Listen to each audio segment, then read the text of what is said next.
Good evening, everyone, and welcome to the Reddington Township Board of Education meeting. This meeting is being held in compliance with the Open Public Meetings Act and is open to the media and public. Notices were duly posted and the meeting was advertised in the Hunterdon County Democrat and the Courier News.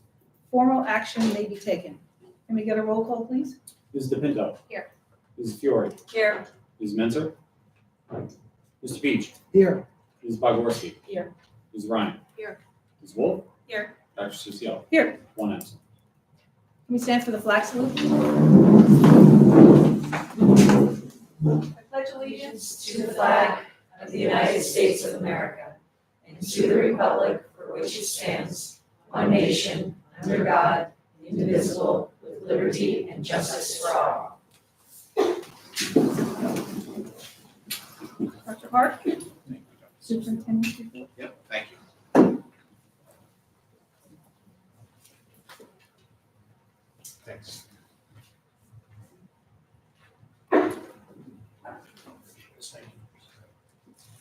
Let's do the budget first.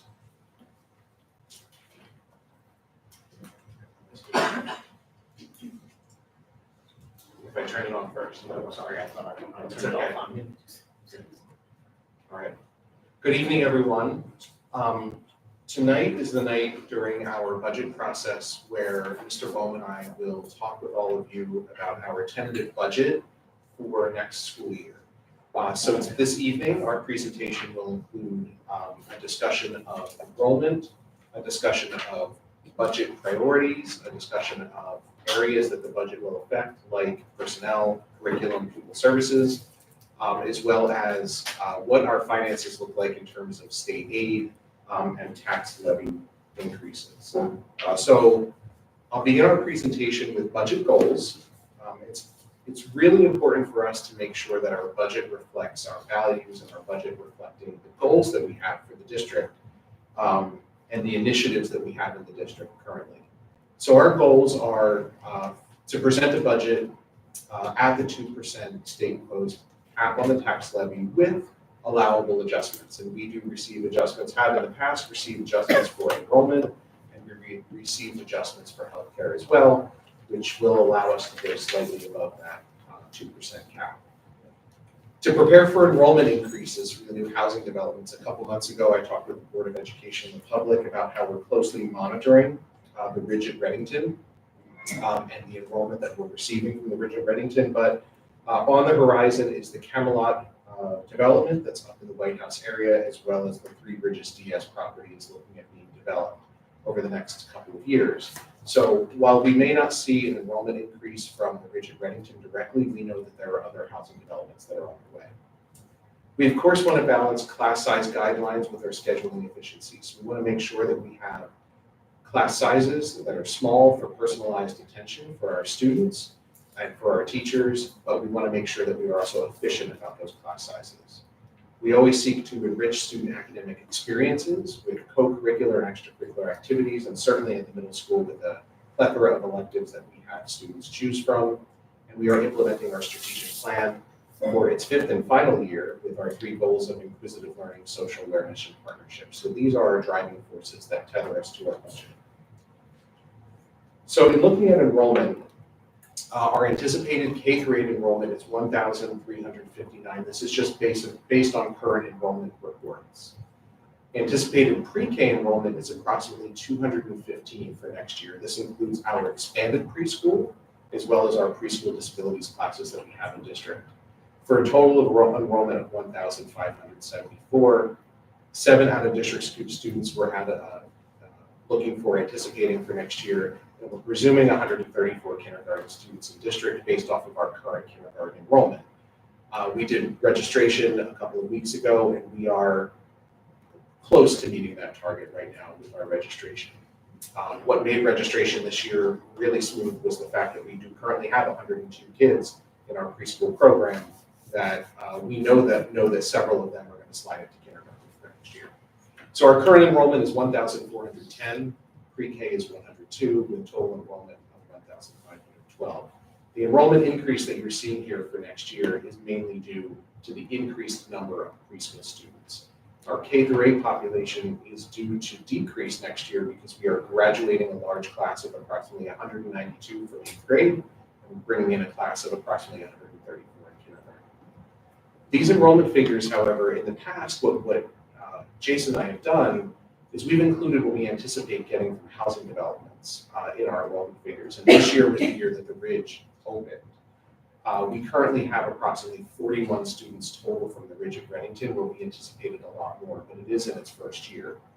We thought it would be prudent to not necessarily anticipate any enrollment increases for next year based off of Camelot or the DS property, because they're not due to be built in the next year, but we should prepare for students coming from those developments. So this includes our current students that are at the Ridge, but no increased enrollment from that Ridge development, just so you know. Here's our K-8 enrollment history from about 1650 several years ago to 1350 for 24-25. You know, from 2021 to 24-25, I think this is probably the year that we're going to look at our last enrollment decrease, and I think from this point forward, you're going to see that line steady across, hovering anywhere between 1350 and 1450 for the next couple of years. We'll see what impact preschool has on our enrollment moving forward. You know, if folks come to our town because we offer our preschool program, we have a lot of move-ins, maybe birth rates go up over the next couple of years. There are so many factors that impact our demographics. Conversely to this, here's our preschool enrollment projection for next year, which is a great figure. So we're going to have approximately 215 students in preschool for next year. So, keeping with one of our budget goals, which is to make sure we balance class sizes, here are the projected numbers for our class sizes, elementary class sizes, grades K through 5 for next year.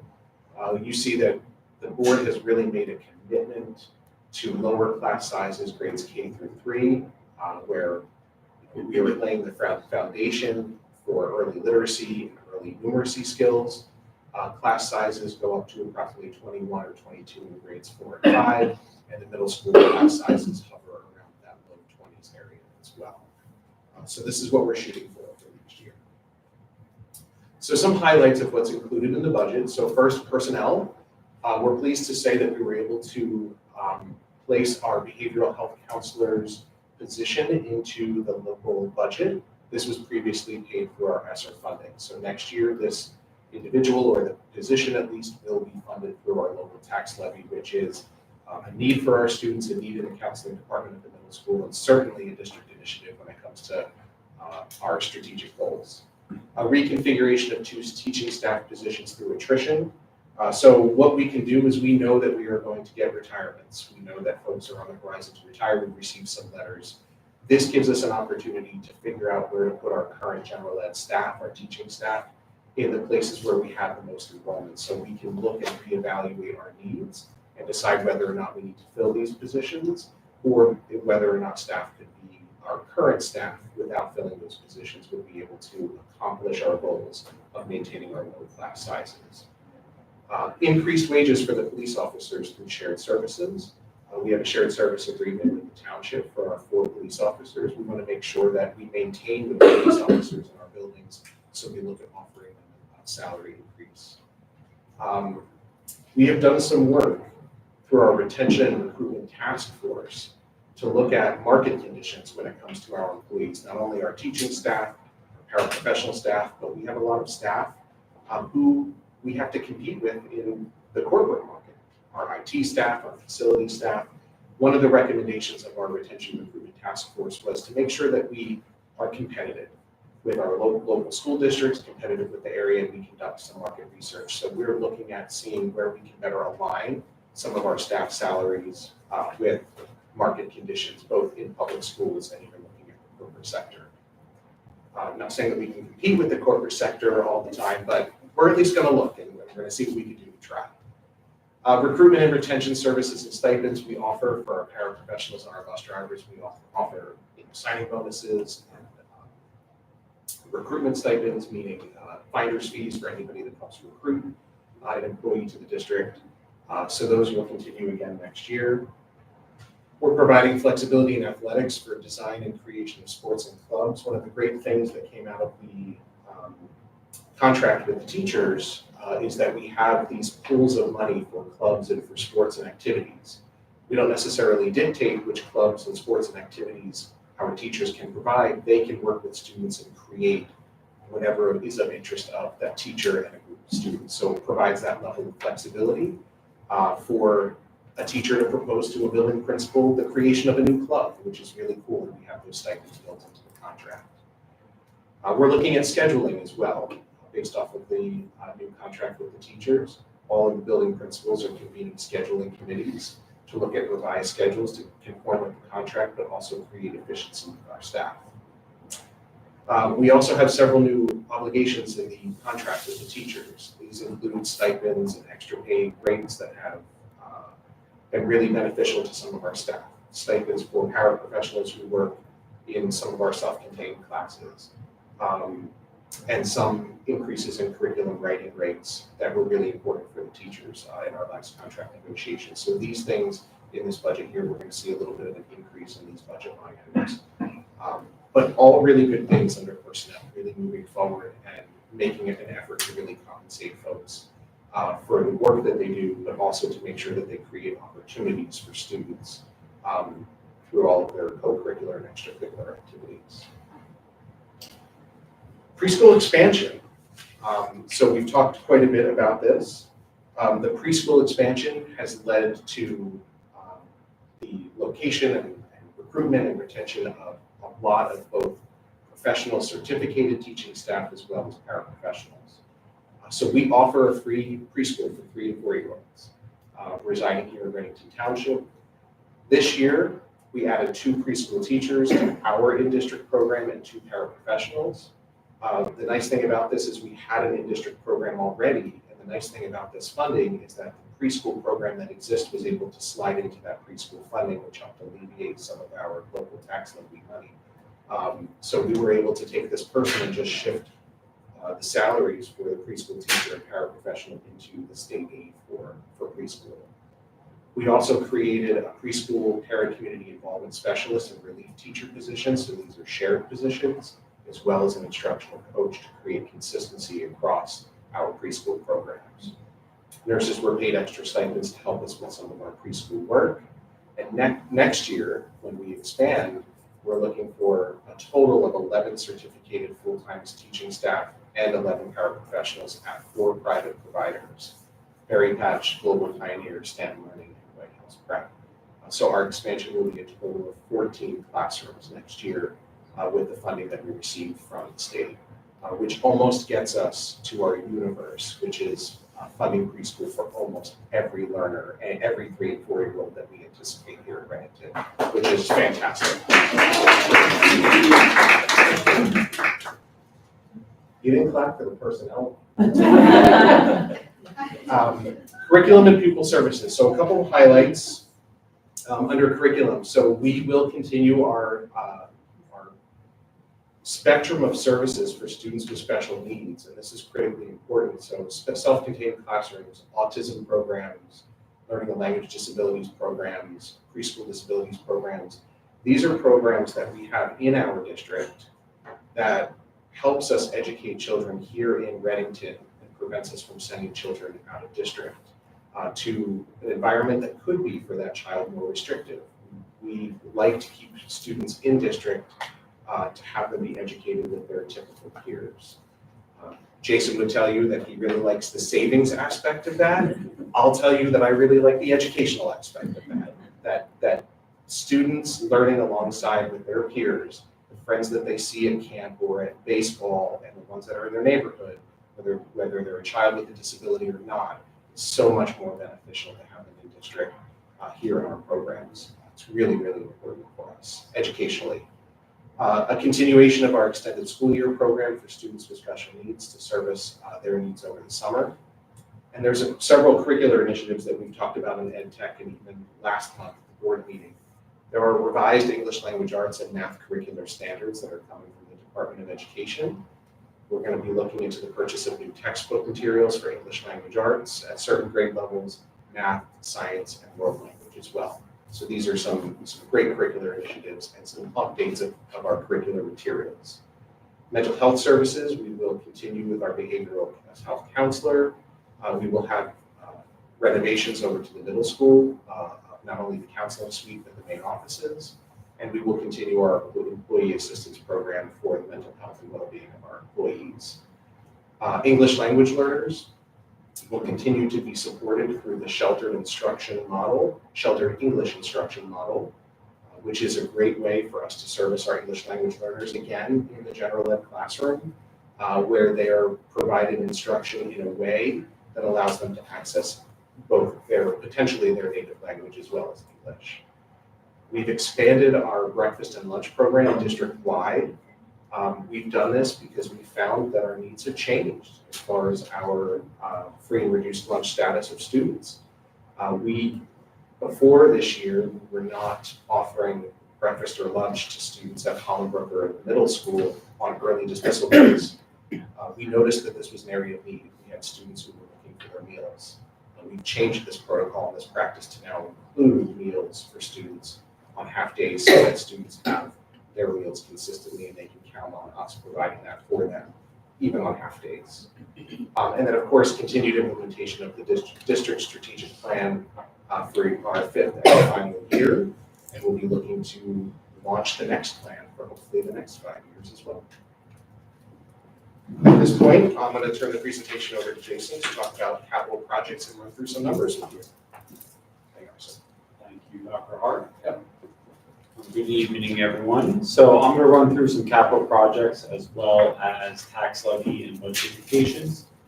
So one of the great things we do here in Reddington is we fund a lot of our construction through reserves. So we are very conservative with our fiscal planning, and we're able to put money away every year through a reserve process at the end of June. And we save that money so that way we can perform necessary capital upgrades without impact to the tax levy. So a lot of surrounding areas will go out for referendums, which will increase the taxes at the local level. We do not do that here in Reddington. We fund things locally through reserves. This coming school year, we're going to have a rather large project going on at the Reddington Middle School main office. That project will include removal of asbestos, as well as a complete redesign of the main office, counselors, and nurses' offices. In addition, we'll be doing HVAC and roofing work on top of that area.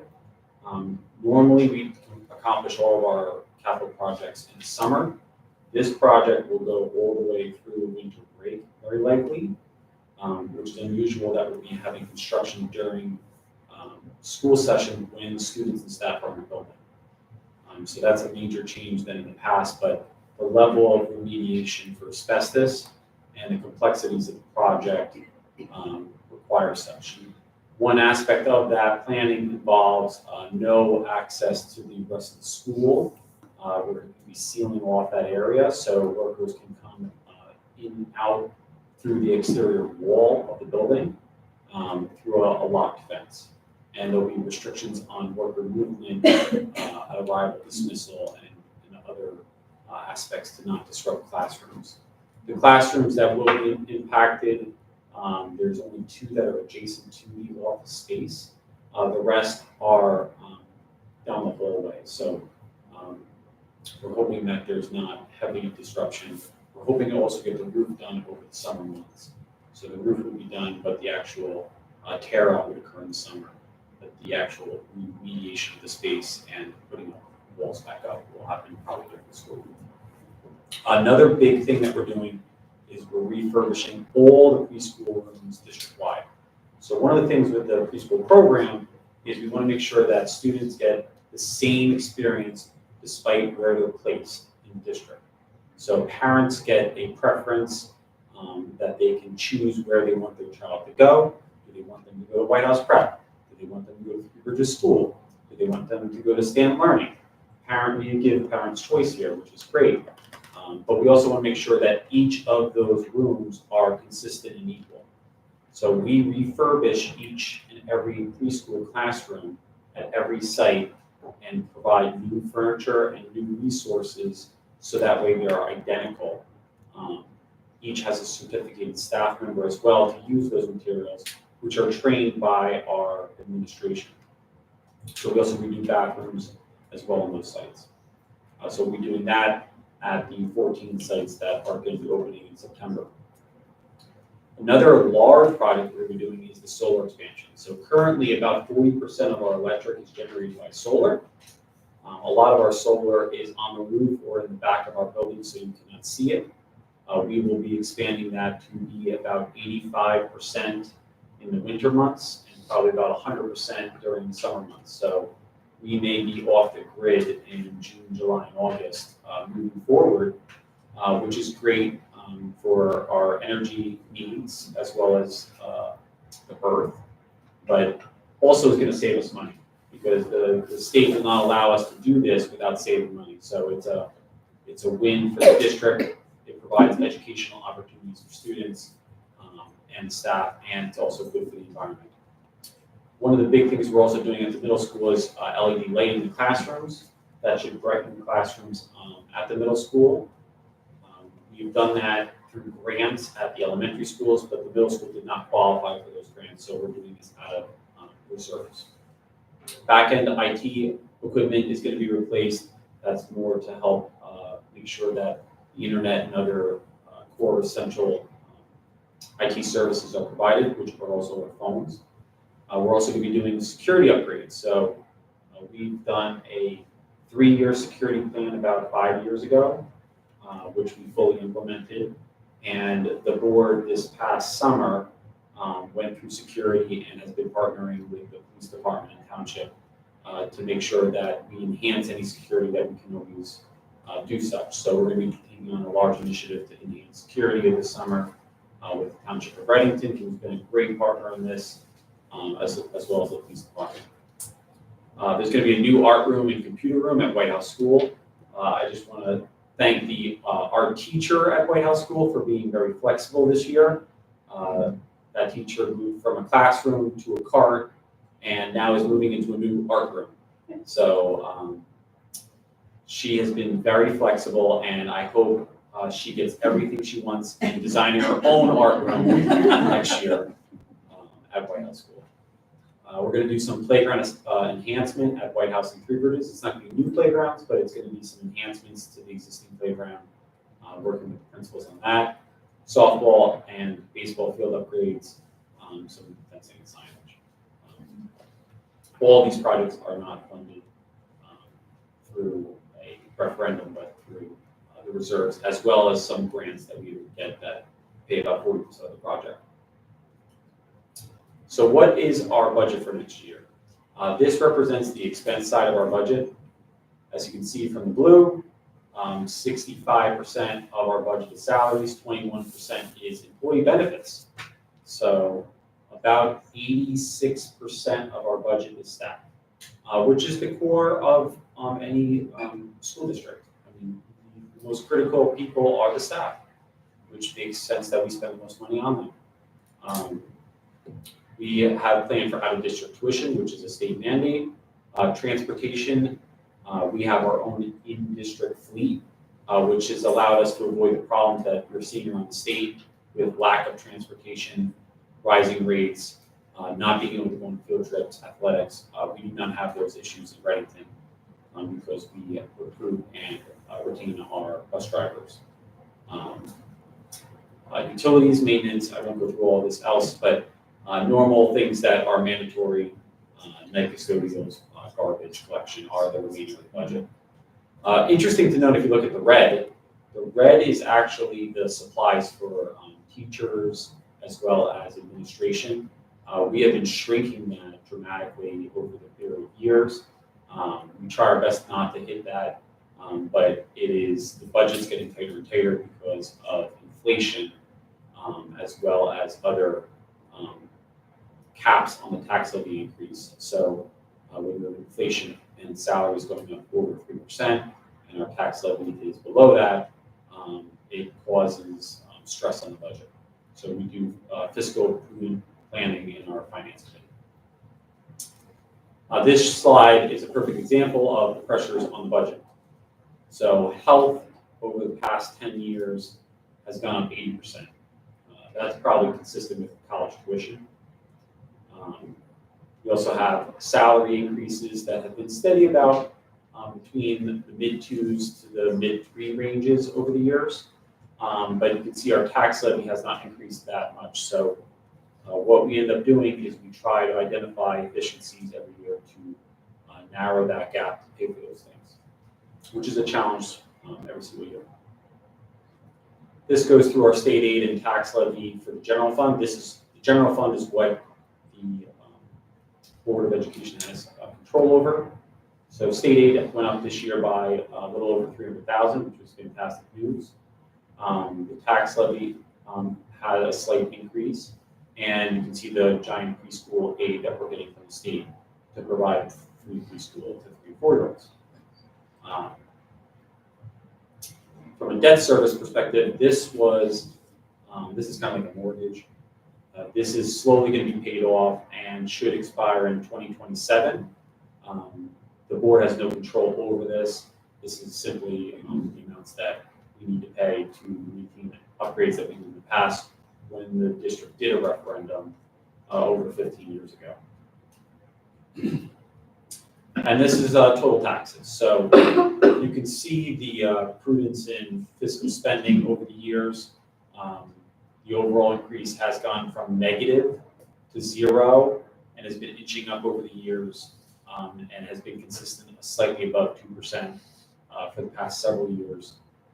It is a phenomenal statement, the board's work and administration to achieve increases of 2.6% when you have inflationary pressures that we've had, which everyone, I think, is feeling personally in their households as well. And we're able to do this while also providing strong raises for staff and do all of our capital projects and maintain our programming, which is a tremendous accomplishment. So what does that mean for a taxpayer? The increase equates to about $124.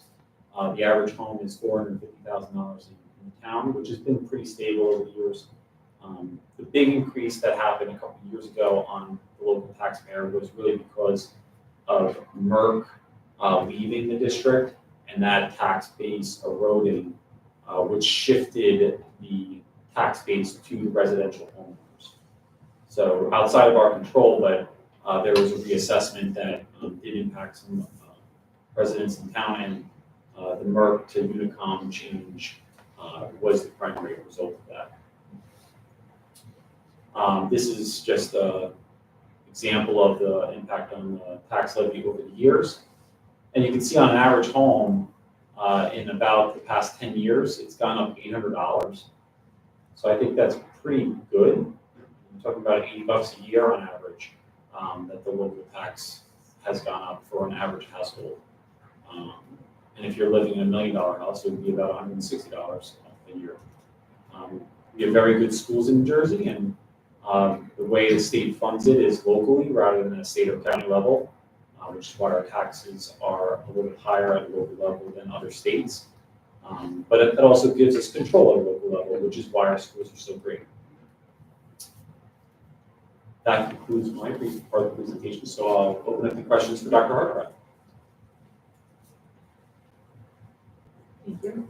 I have a couple questions. Okay. The first question is on the capital projects. Can you just go over a little bit, very briefly, like timeline on them? Some of them are indoor projects and are outdoor. Like when it comes to the softball fields, what are we looking at for the completion time? So for softball fields, fencing, signage, most of that will probably be done this school year.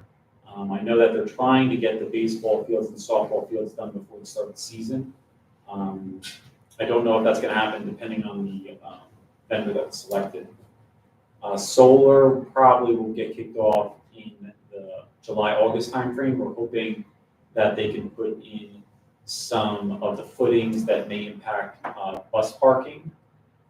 But most of the other sites are where students and staff don't utilize. It's grounds that are behind a cemetery or in the detention basin that staff and students don't go into. For the RMS main office, that construction will happen the day after school ends. Yeah, you mentioned. Yeah, and that should be a very large construction project over the summer. So that will definitely impact the middle school main office, which will impact summer programming locations. So that is pretty much a synopsis on that. Thank you. I have one more question. Okay. The other question is on the fund budget. When you look at the salaries, is there a way to break that down to RTEA, RTAA, non-aligned? Yes, so if you go back to this, 65% of our budget is salaries, which is what you're alluding to. Of that, we have about 50 non-aligned staff, and we have about 10 aligned administrator union. So that is about 60 unaligned or administrative staff union. The remaining staff, which is about 265, are in the RTEA. So the vast majority of our salaries are the RTEA teachers, paras, custodians, and secretaries, which are the people you see every single day that work with students. Jason, of the 265 that are in the RTA, let's look about 192 teachers, 50 paras, secretaries. It's like 8 or 10. 8 or 10 secretaries, something like that, and custodians, 5 custodians. Okay, thank you. Any other questions? All right, well, thank you. I just have a comment. Oh. Excuse me. I appreciate, Jason, Dr. Hart, you stand at the podium in such a unassuming, quiet way. And yet we all think that what you're saying is really very powerful. I hope people here, well, certainly people here appreciate it because they've seen the presentation. But I honestly hope the public appreciates that, for you to make a statement, I'll quote, "We fund capital projects with our reserves," unquote. That's an amazing thing to be able to stand there and say, because again, surrounding districts and a lot of districts in the state are not able to do that. So, we really appreciate that. You say we're fiscally conservative. Your approach is obviously working, and I just want to thank you for that because it's really, you're able to do that.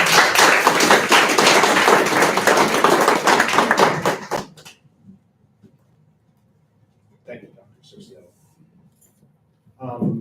Thanks, Matt. A couple of brief slides on NJSLA, totally shifting gears. I don't have a natural good segue for this. from budget to student achievement. I guess really what we're here and what it's all about. So let's talk about kids, and let's talk about how our district compares on the NJSLA, which is the New Jersey Student Learning Assessment. And the comparisons that I'm going to walk you through tonight are comparisons from the 2023 administration, which was last spring. So this is last spring's students taking the New Jersey Student Learning Assessment. So two key terms that you should know is when I flip to the next slide. First, there's going to be a column of graphs that are going to say 10 to 20% FR. And this refers to, these are graphs that refer to other districts in the state of New Jersey, similar to us, that have between 10 and 20% of students eligible for free and reduced lunch. So this is our measure of economic advantage or disadvantage. So this is comparing us with other districts in the state that are socioeconomically similar to us. The other comparison that I'll provide for you is something called DFGI. So district factor groups were developed in the 70s for the purpose of comparing student performance on statewide assessments across demographically similar school districts. These data are this is based on census data. And the last time the district factor groups were identified was in the year 2000. So there have been 2 census cycles since then. In the year 2000, Reddington was a district factor group I. I don't know if based off of census data we've changed since then, but I'll tell you that other surrounding districts who were or are in I are places like East Amwell, Clinton Township, Flemington, Raritan, Branchburg. We have our status here as I, but this could very well be outdated. So we were identified as an I. These other districts were identified as a district factor group I, but I don't know if we're actually comparing us to the same district factor group I data. So here are our English language arts achievement comparison. So there are 2 things here. First, Reddington Township is the first group of columns all the way to your left on English language arts. And this is how many students met or exceeded grade level expectations district-wide. It's not broken down by grade. District-wide from the year 2016-17 all the way to the year 22-23, which was last year's administration. So 72% of our students, grades 3 through 8, achieved meeting or exceeding expectations on the New Jersey Student Learning Assessment for English Language Arts. And if I misread a number, it's not because I misread it, it's because I honestly can't see it. I think the next one is district factor group. This is how districts like us, in terms of 10 to 20% free and reduced lunch, scored all in New Jersey, also scored an NJSLA, and that is 62%. So we are 10 percentage points above other districts that are like us, that also have students that are 10 to 20% free and reduced lunch. Moving over, and you compile all of the data for Hunterdon County, 61% of students in Hunterdon County have achieved meeting or exceeding expectations on the NJSLA. We are 72%. So you have to kind of keep us at like tether your thinking to us at 72%, and then work your way across for the 22-23 administration. District factor group I is 71% for the last administration. We are 72, so again, 1 percentage point above. And the board may remember from the October report that the state is at 51% and we're at 72%. So what does this mean? So when comparing in the year 2023, when comparing Reddington to other districts in New Jersey of free and reduced lunch status of 10 and 20%, we've outperformed those districts in ELA. When comparing us to Hunterdon County, we have outperformed all of Hunterdon County in English language arts. When comparing us to other district factor group I's, we were right there with them at 72%, they're 71, and the state of New Jersey is at 51, we're at 72%. And this is relatively consistent longitudinally from 2016, 17, all the way to 22, 23. So this is good news, right? I know when we talk to the Board of Education, every year when we go over the October report on student achievement, it's like, well, wait, how do we compare? What do we look like to others? We were actually able to get our hands on this report from Lincoln, which is really important. So this is more information for us. Math. This is great news. Math looks relatively similarly. So look at that same thing, Reddington Township School District in the year 22-23. You look at that dark blue column, that's 58% of students are meeting and exceeding expectations. But if you look at other districts that are 10 to 20% free and reduced lunch, that's 49%. So we're 9 percentage points above other districts that look like us as far as socioeconomic status. Hunterdon County is at 50%, and we're at 58%. So again, 8 percentage points above the average in the county. You'll see district factor groups I is 60%, we're at 58%, so we're right there even with them in terms of math. And then lastly, in the state of New Jersey, 39% to 58%. So again, in math, the data is relatively consistent that in math, 58% of our students are meeting and exceeding expectations. And our students are outperforming other districts in the state of New Jersey, also have a free and reduced population between 10 and 20%. The districts in Hunterdon County, we outperform them as well. We're performing relatively evenly with the district factor group I groupings in New Jersey, and we are certainly outpacing the state of New Jersey, which again, for math, is great news as well. So here are the summary. So we reported 72% of students meeting exceeding expectations in ELA and 58 in math in the year 22-23. These scores are well above the state averages in both ELA and math. In ELA, we outperform all other groups, free and reduced population, Hunterdon County DFG. In math, we outperform free and reduced Hunterdon County and scored 2 points below our DFG.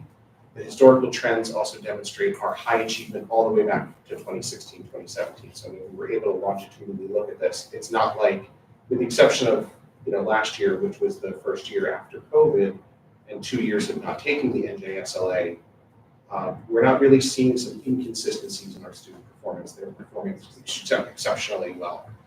And lastly, our Reddington students are scoring competitively, and this is the hard work of our teachers and our students, and they're to be commended for this amazing work because it really is a testament to the work that they do.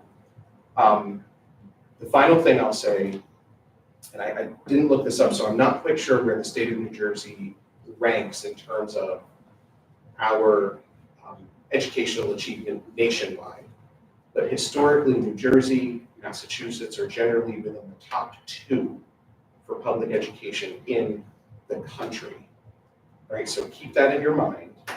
And then remember, there's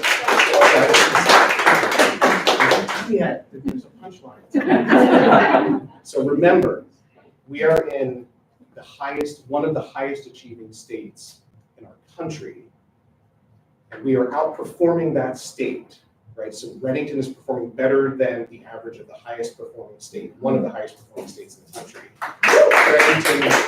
Hunterdon County outperforms the average of the state, and we are outperforming Hunterdon County, right? So when you put all of that together, our teachers are doing an excellent job, and our students are performing exceptionally well, and it's a testament to the work that the board does and how they support the students and the teachers. I think it's really good news to share. So I wanted to share this with the board tonight. Any questions on this report? I just have one, regarding Lincoln. Yeah. Does that not provide the breakdown of classes and grades? Like, does it not tell you the comparative data to show like if the kids come in at one level and then leave the district at a certain level, or it just puts it all together for this? Honestly, I'm not sure if I have an answer to that question, because we usually use our iReady data is the better indicator of where students are coming in for the school year, and then we track their progress on iReady, which is linked to state standards. I am not entirely certain if we use Lincoln for that exact like growth modeling or seeing where they're leaving at the end of their time here at Reddington. But iReady, we might be able to pull that out of in terms of our growth reports. Because I know, I think the NJSLA, when they do like the report cards, I think they break it down into the middle school. They do. Yeah. So It's just broken down wondering. by school. Okay. I don't know if we have that through Lincoln, but I can check. But I know when you do see like the New Jersey performance reports or the report cards, you're going to see it broken down. You'll see NJSLA achievement results broken down by building, then by grade level, and then by subgroup if we have enough students in that subgroup. So economically disadvantaged IEP students, ethnic and racial diversity, multilingual learners, you'll see those different categories as well. If there are less than, I think, 20 students in each one of those categories, they won't report it because it's identifiable. Okay. Let me write it down. I'll ask Sarah and Stacy to see if Lincoln has that capacity to break it down, but we primarily use Lincoln for like aggregate data. So that's my preliminary answer, but I'll get back to you. Thank you. Yep. I have another question. Yeah. I just want to be clear, the DFGI, we don't specifically know what district we were compared to. Like, do we know if we're comparing it to Clinton and Flemington Raritan, or we don't? We don't, because the district factor groups were, they're based off of the year 2000 census.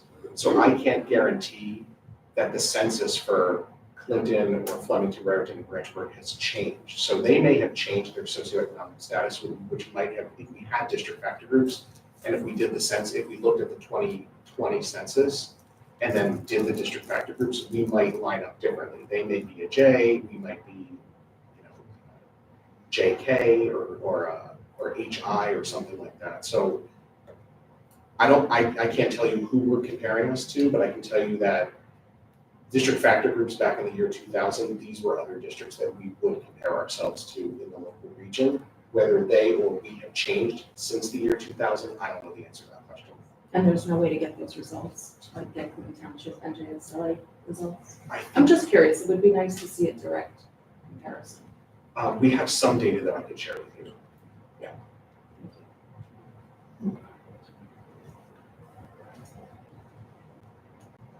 Anything else? Okay. I have to make another comment, sorry. I wait for others, So, again, I don't know what's better news, what we just heard financially or educationally, but when you have this formula of, low taxes and high achieving kids, what does that equate to? Well, a lot of things, like you said, great teachers, kids are doing well, great administration, but also we can't forget, the property values in this district are only going to continue to increase. So I think people in general, because of this combination, should just feel really good about living in this town. And this is just all really exciting news, like you said. Thank you. Anything else? Thank you, everybody. Thank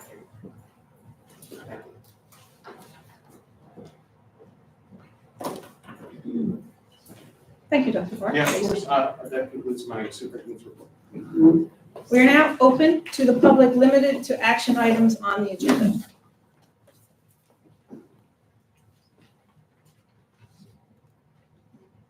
No?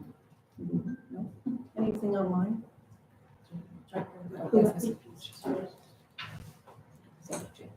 No, there's nothing on the chat. Nothing on chat, okay? All right.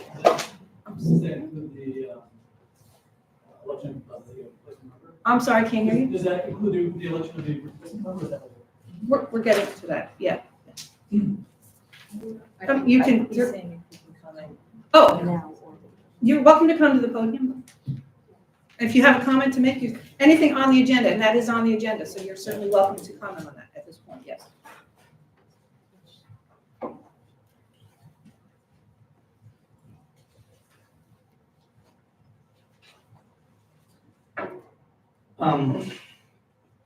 In November, so this is about obviously the. Excuse me, I don't mean to interrupt you, I thought, could you just state your Yeah, name? Scott Barton. Thank you. About the BOE member. So in the November election, Jody Betterman was voted out of her position. She came in dead last on the ballot.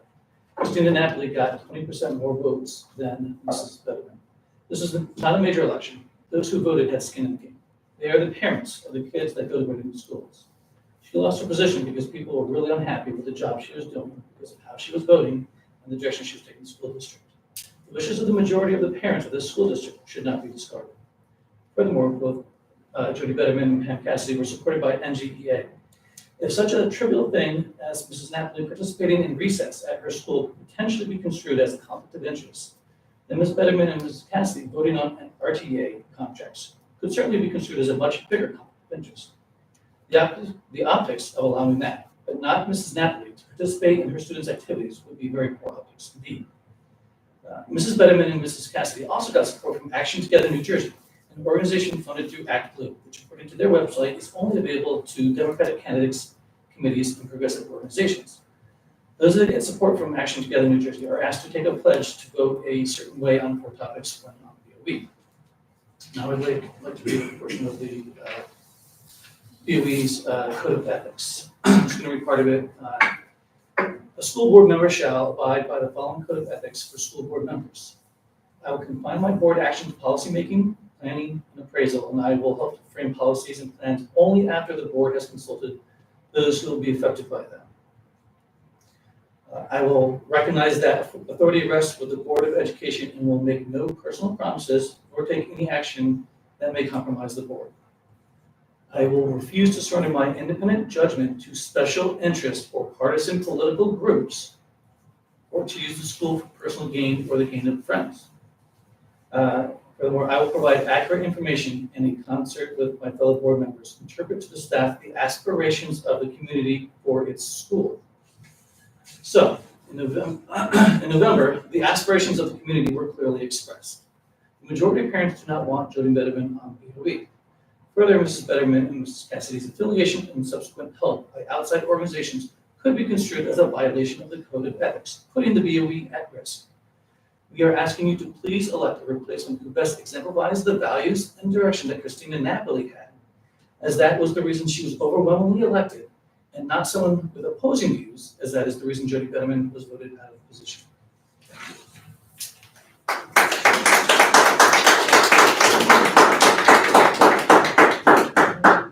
Thank you, Mr. Braun. Hi, Kimberly Alorto. I'm sorry, I didn't hear you. Kimberly Alorto, Thank you. parent in the district pre-orders. Good evening, Dr. Hart. A little bit louder, please.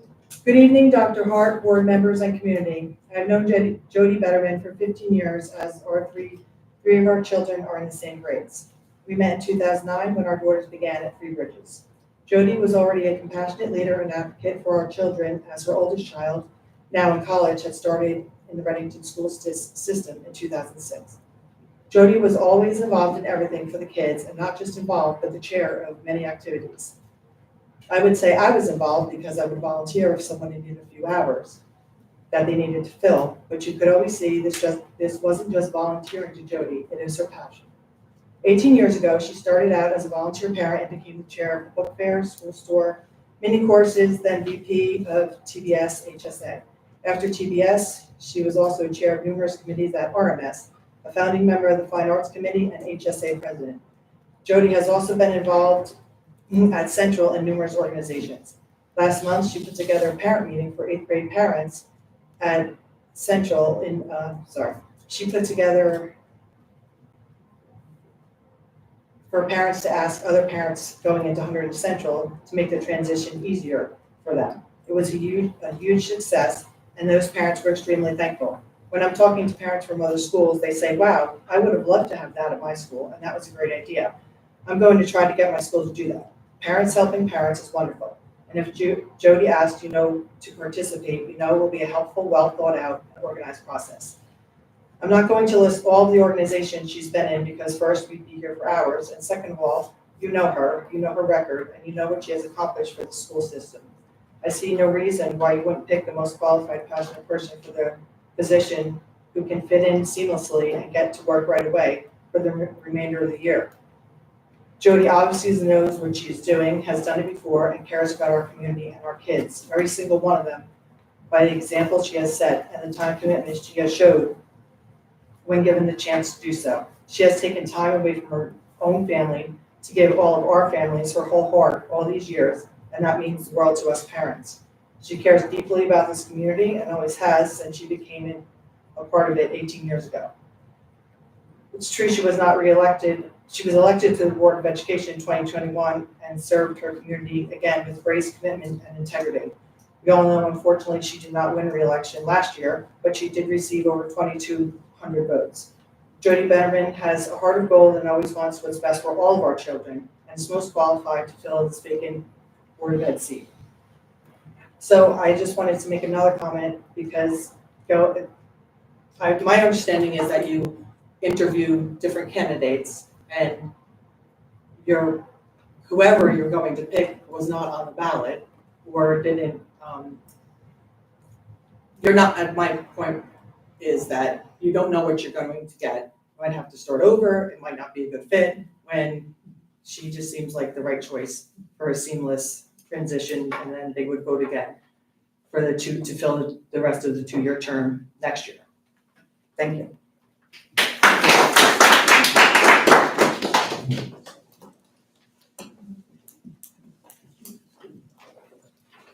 Hello, Carol Ann Sherwood. I'm a White House parent. I I didn't prepare anything to say, but I'm here because I just want to remind you guys that the people of the town voted Ms. Fetterman out. Not that you don't deserve, the gratitude for your service. I think you certainly put in your time, but I think the public made it very clear when they voted during the election. And I think that's an important thing for you guys to remember. And when you're voting, please remember that and try to pick somebody who's closely aligned with Ms. Napoli. Thank you.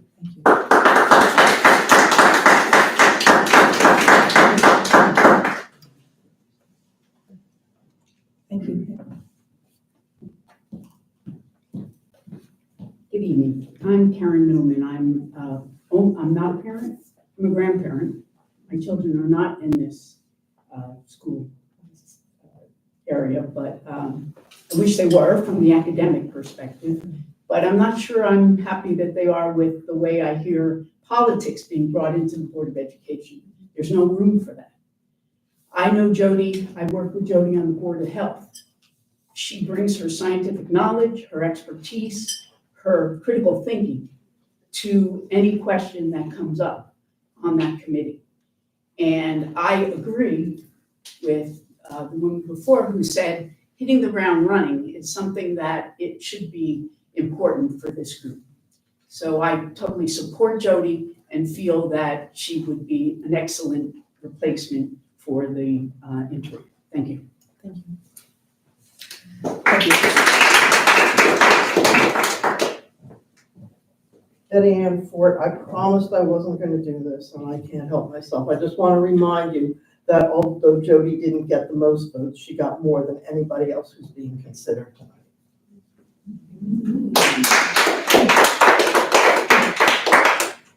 Thank you. Anyone else? Okay. Okay. Thank you, everyone. We appreciate your comments and certainly appreciate you being here to share your perspective.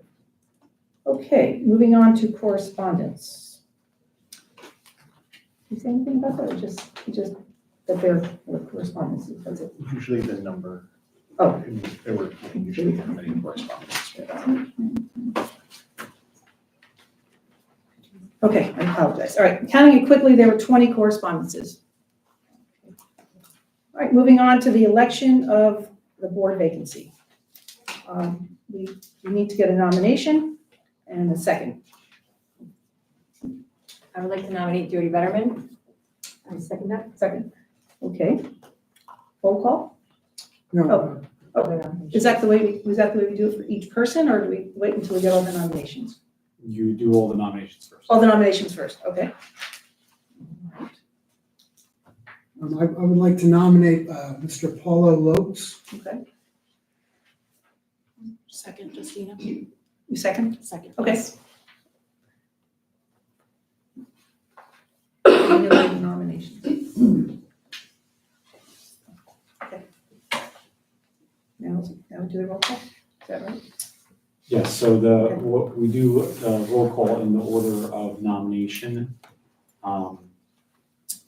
And just in conformity with the bylaw 0143, the vote count needs to exceed the remaining board members that are on the board. Because there's one vacancy, the 9 becomes 8. So then the majority of the 8 is 5. So anyone receiving over 5 votes would be elected. Excuse me, over 5 or 5 or more? 5 or more. I disagree with that. I read the policy. It's a majority vote of the members present. I mean, I'm sorry, that it's the vote of the remaining members, but the remaining members are just remaining members. They have to be present to vote. If you look at policy 165 about voting, unless it's listed as an exception, it's by majority of the quorum present. So it could be 4-3. If we had a quorum tonight, the minimum quorum of 5, you would only need 3. I'll just state for the record that we have 2 different board attorneys that were hired by the board that disagree with that statement and have provided us in writing that 5 is needed for this evening's vote. Yeah, we didn't discuss it. I mean, I don't know about anyone else. I came away from the meeting last week and we went over this because we thought a member may not be here, and I felt it was a quorum. I don't remember hearing, you need almost a supermajority. I mean, Ms. Menser is not here. She chose not to be here tonight. You can only vote if you're present. It doesn't make any sense to me that now we're gonna say we have to have 5 votes out of 8. So I don't know what lawyer's saying that, but that goes against the policy on voting. It doesn't even say that in the policy. It just says that the remaining members. Remaining members are obviously, Remaining 8 members is what that means. yeah, because the person who left isn't Majority voting, of it just- 8 would be 5. Yeah, but it doesn't mean that. That's not what it means, though. It just means a majority vote. Everything's by majority of the members. But it's people who are present and voting. I don't know how, I don't know. I don't have the policy in front of me, but if it Here doesn't it say, thank you. I also don't recall receiving any correspondence Yeah, that we were, that's a that we major- contacted the attorney regarding this. This is kind of a major thing. I mean, this is like saying you could prevent a vote just by people not showing up. You're gonna need to get to 5. The whole point of Robert's Rules of Order is that, so that it isn't dependent on who shows up to the meeting, who can take that vote. So by one member not being there, their voice can still be into consideration by having to not just be split even 4-4. So the idea is to have a supermajority. That is actually how it's written in the bylaw. Does it say full membership of the board, or does it say remaining members? I'm looking. At the very bottom, the last paragraph. A roll call will be conducted, that part. Okay, I'm just gonna, this is the board policy, which is 0143, and I'm just going, I hadn't gotten to the last paragraph, but thank you. I'm just gonna read the last paragraph. It says, a roll call vote will be conducted on candidates in the order the candidates were nominated with a second. If there are 2 or more vacancies, each vacancy will be filled by a separate election process. The first candidate who receives the votes of a majority of the remaining board members will be elected to the vacancy. In the event no candidate receives a majority vote of the remaining board members, another election process shall be conducted between the 2 candidates receiving the highest number of votes. So, You're reading into a majority of the remaining board members. Well, no, whether I'm not present reading or into not. anything, I just read what Whether present or not. is what you'd have to It say. says remaining board members, meaning that there are, now we started with 9, we lost 1, we ended up with 8. So there are 8 remaining board members. They didn't say 8 members who are, they didn't say the present board members. They said, But that's read into every other single vote that we take. okay, well, If you look, I mean, again, if you look at policy 165, it just says majority of the quorum that's present. well, this policy 0143 is called board member election and appointment. Okay. I'm still asking about the correspondence. We apparently went to the attorney. It wasn't shared with the board members in regard to having 5. Did I misunderstand what you stated? No, we consult, the administration consults with the board attorney every single month on a variety of topics, from special ed to Oprah to board votes or anything going on with the board, to make sure when we go to a public meeting that we are prepared. So that way, if a meeting is conducted and there's questions on what is occurring, we have appropriate legal advice. So that way we know when things are passing or not passing, as well as if someone can vote on something or not vote on something. So the attorney advice, which is 2 separate attorneys that are appointed by the board, provided the legal advice that we're getting this evening. Those attorneys, which were voted by the board members to be appointed, provided that guidance. If you choose not to view that as the guidance, that is perfectly acceptable. But the administration works with the board attorney to make sure board members are in compliance with the SEC as well as legal statute to avoid legal fees, which go to funding not children and students and curriculum, but legal fees that are not in the best interest of the overall budget. I understand what you're saying, but my question is, why was that guidance not shared with all the board members going into this meeting, that that's how the vote would take place? Well, I certainly do not share every guidance that we get from the board attorney, But that involves each and every one of us tonight. which has been shared right at this moment. I don't know how any attorney can read that into a policy. I mean, I'm sorry. And I would have appreciated a heads up. I don't know about the rest of you. I didn't come out of that meeting thinking that, especially once Michelle mentioned she may not be here, that we're still gonna need 5 votes. I don't know if anyone, the rest of you came out of the meeting thinking that? I thought we discussed a quorum, a majority of the people present. I don't know. All I know is that, once again, we hire a board attorney to make sure we follow the law, and that was the guidance given. So whether or not we knew it then, we know it now, or how we feel about it, if that's the guidance, then that's what we need to follow. No, but I guess I'm asking, why don't we have that in writing? You don't believe us? Well, I'd like to have it in writing. I mean, I'm not saying whether I believe you or not, I just, Well, this is I'm just surprising sure- to me. I'm sure that we can get the attorney to write something to provide that guidance, So it was verbal? I'm sorry? It was verbal then? I honestly don't know. Mine was verbal. I spoke to the attorney. I asked him to provide something in writing. I never followed up with him, but he told me verbally. I know Jason had a separate conversation as well.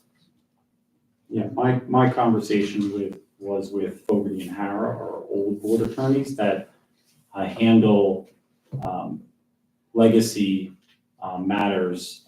Fogarty and Hara has been the board attorney for over 20 years. Mine was with the new one, just to let you know. So we talked to them separately without even knowing that we talked to them separately. My guess is that this is not the first time this has happened with these attorneys, and they deal with a lot of different districts. I don't know. It may be the first time it's happened with us, but I can't imagine them giving the wrong advice. But I guess we can find out. But in the meantime, the question is, are we ready to move forward, or is there any other comment? Yes. I wanted to hit something highlighted on that policy that I wanted to bring up real quick. Oh, Pass sure. it back over.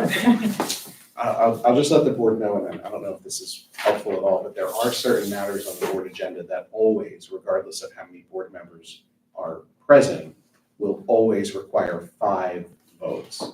So when we talk about matters of personnel and when the personnel committee goes to move matters of personnel, if we have 5 board members attend one night in the summer, because that's usually when it happens when there's vacations and things, if there's 5 board members here, it's not the majority of the present board, it's always 5. Personnel matters are always 5. So there are things other things besides, voting for a But new. that's set forth, that's set forth in the voting policy. This, what we're talking about now is not. It's a different policy, but I'm just saying it's not, my point is it's not uncommon to require 5 votes of the full board in order to move things on the agenda. But what I'm saying, with the examples you're talking about, they're all specific exceptions on our voting policy. Exceptions to the rule that's majority of members present.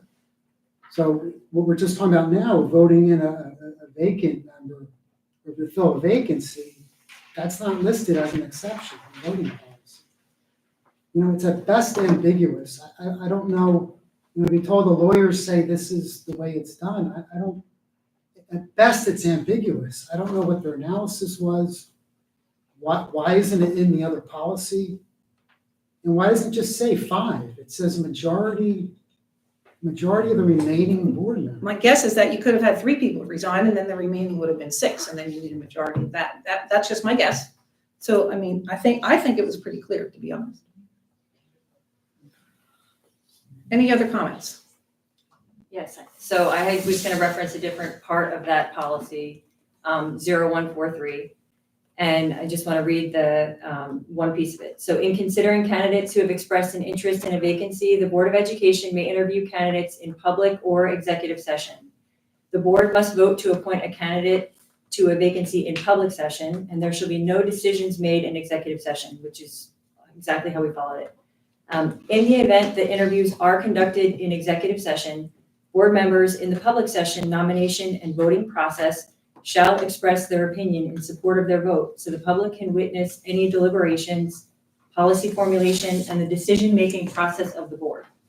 So we very rarely get the opportunity to express our own personal opinions. So I wanted to take that opportunity now to explain why I am nominating Jody Betterman. Based on the notes I took in the interviews, there was only one candidate who correctly answered the question, what is the role of the school board? The answer in short is planning, policy, and appraisal. Only one candidate has prior experience serving on a board of education, and only one candidate has extensive experience in green and sustainable education, which is the board committee that we are most in need of filling. Jody Betterman has lived in this community for close to 25 years, has volunteered thousands of hours to the schools, and is continuing to serve on the schools or on the board's green committee as a community volunteer. In addition, she received recognition from the New Jersey School Boards Association for completing extra hours of governance training, above the state requirement for board members. She received 2,203 votes last election, which is impressive considering she had the disadvantage of being listed last on the ballot. The board received 20 letters of support for her since our last meeting, and those are all listed out as correspondence on the agenda. What I said to my fellow board members in executive session, I will say now. These candidates are not equal.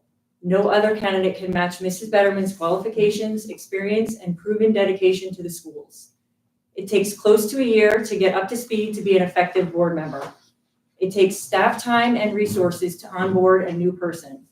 If we were a corporation looking to fill an interim executive position, there would be no question who would be selected. It would be the candidate who is the most qualified and can keep the organization humming along until a permanent replacement is hired or in our case, voted in. This is what went into my decision-making, and I invite any other board members to please share how you came to your decision. Thank you.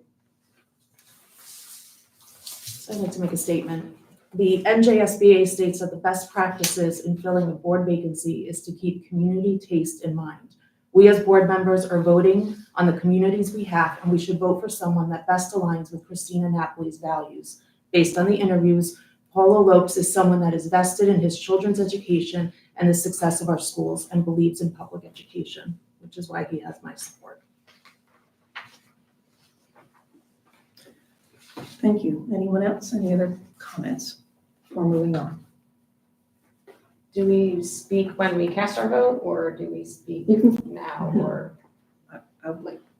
Well, so. Like, I would think that it would be, I would say my reason for my vote when I vote, or do you want us to? I think probably before, because once we do a vote, it's just a yes or a no. I have a lengthy version, but I'm just gonna keep it brief. To me, to counter what Beth just shared, to me, Jody is too involved in and vested in special interest groups that directly impact or is related to official board action.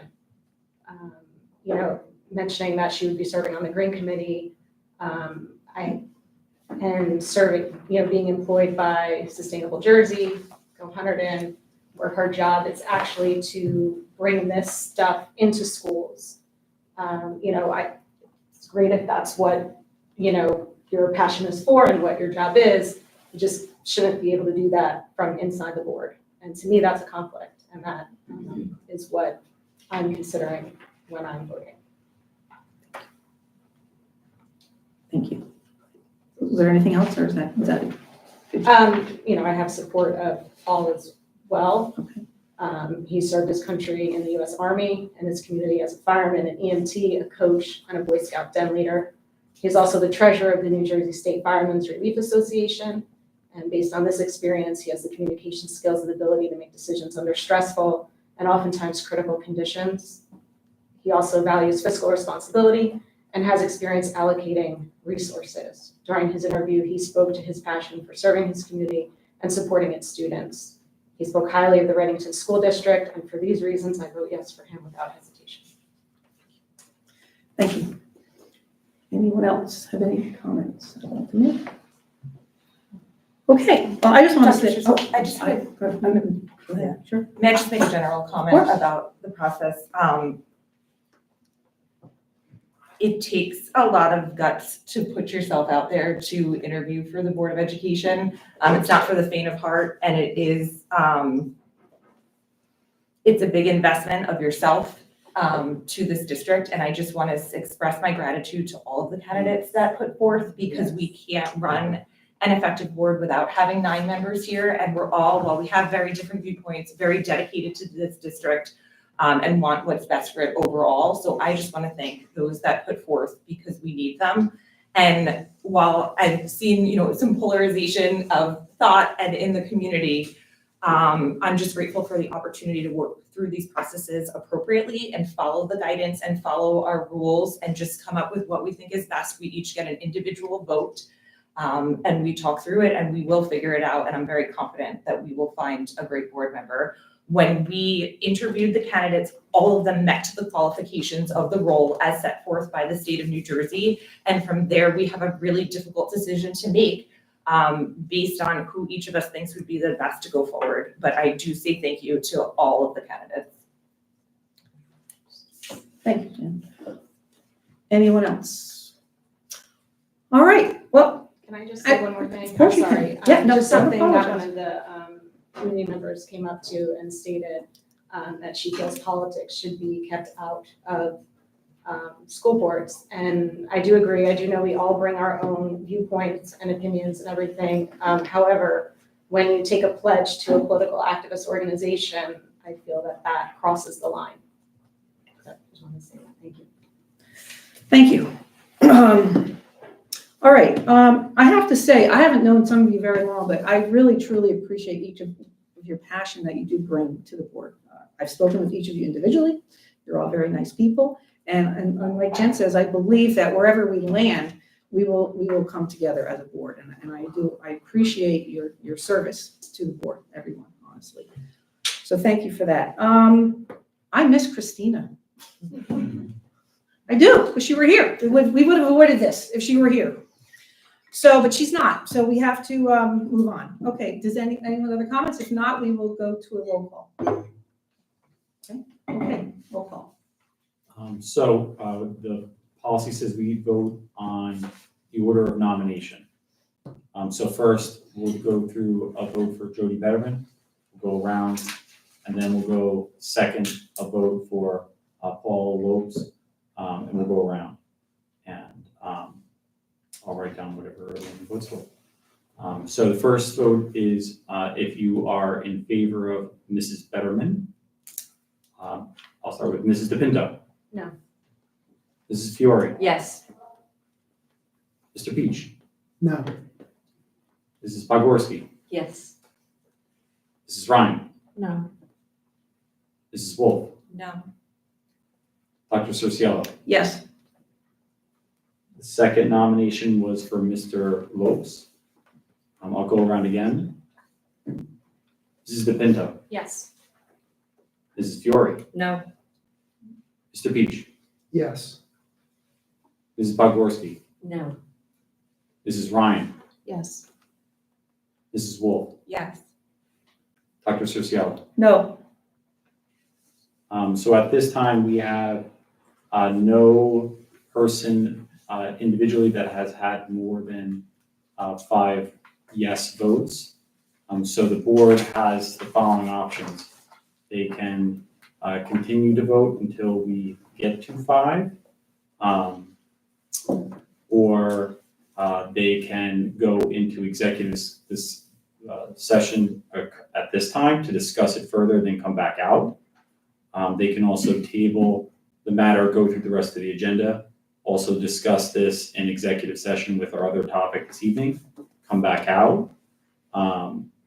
Or we can take the results that we currently have, also send them to the board attorneys for a written analysis. There is a window of 65 days under policy 0143. 65 days from the date of Mrs. Napoli's resignation. The other option is the board could call a special board meeting with Ms. Menzer present, and reconduct, this matter. So those are just some of the options that I wanted to throw out there for everyone. Thank you. Is that something that we have to talk about, or do I just decide, or do we agree with how to move forward? Whose decision is that? You know, I'm sorry, I'm asking the question because this is new, and I want to make sure we move forward properly. Well, since my time here, we've never had a vote for an appointment that has not passed. So we've had about 6 or 7 vacancies on the board in the past 6 years. Each time a majority has been voted upon. There has been multiple candidates voted on each time, but there was majority that passed. So really, I don't know if it's specifically written in any bylaw that I'm aware of, but we are here to conduct business. Right. We have to go through the rest of the business. So if we can reconduct the vote again, if you like, and if the results are the same, I would advise after that point to either go to executive immediately or conduct the rest of the meeting, go to executive, and you can come back out of executive and vote again if you like. Okay, well, my suggestion is, and I would ask if you guys agree, is to continue with the rest of the board meeting. We finish the board meeting. We add this to the executive session as well to discuss, and we'll decide then if we're either going to come to a consensus or what are we going to do at that point. I'd rather do have that discussion in executive. Are you guys okay with that plan? You have to notify when we go into the executive if we're gonna be making this, if we're gonna be. We can't Taking vote action. in the executive anyway. Right, but I'm This would saying just you be- have to say prior to going into executive whether action will be taken or not after. So whether or not action will be taken after that, and the action will be to do another vote. And then after that, if we don't have a consensus, then we would have to make the next decision after that. Is that right? Is that correct? That's correct. So you would come back out of executive, the public could re-come back in. Okay. At that time, you can express whether or not you want to take a vote or not.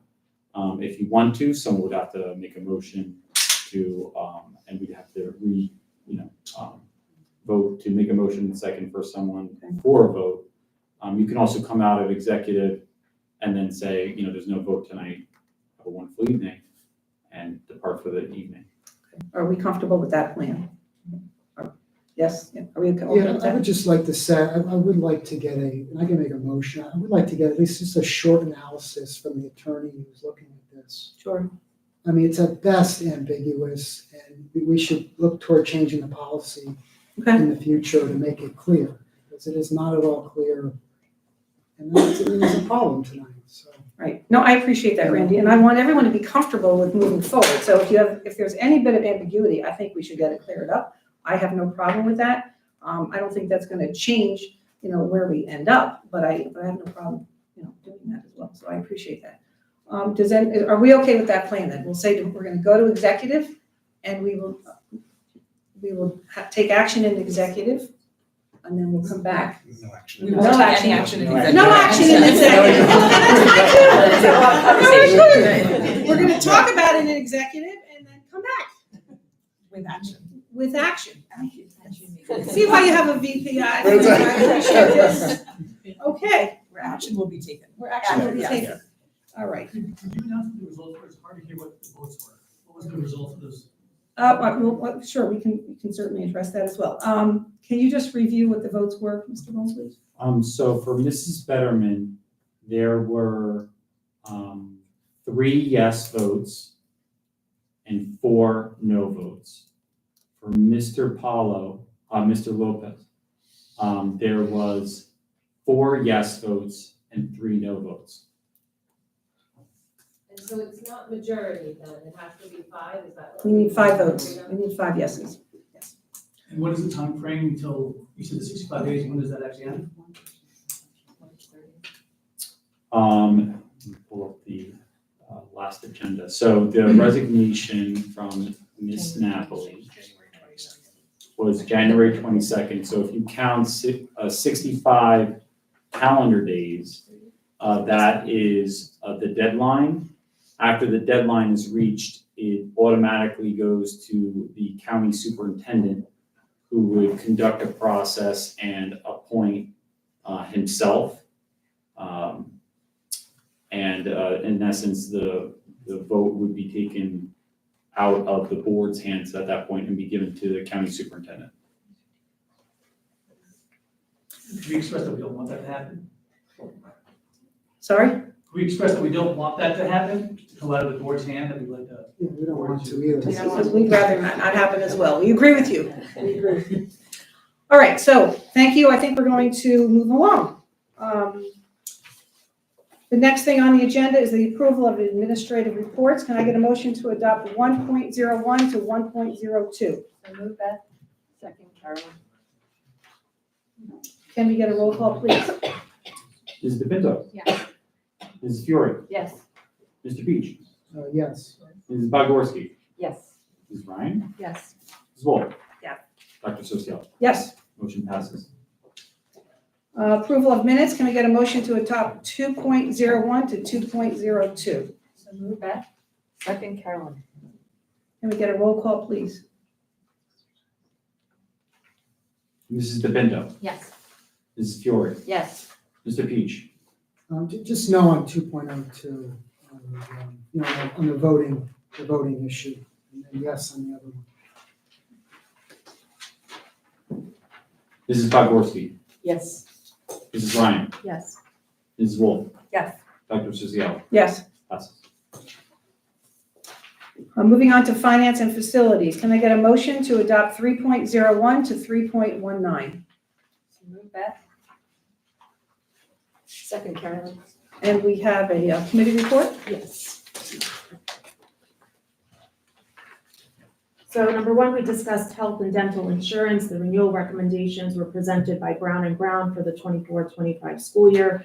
The recommendation is to join the school health insurance fund, shift for medical and prescription drug coverage, and exit the public employer trust.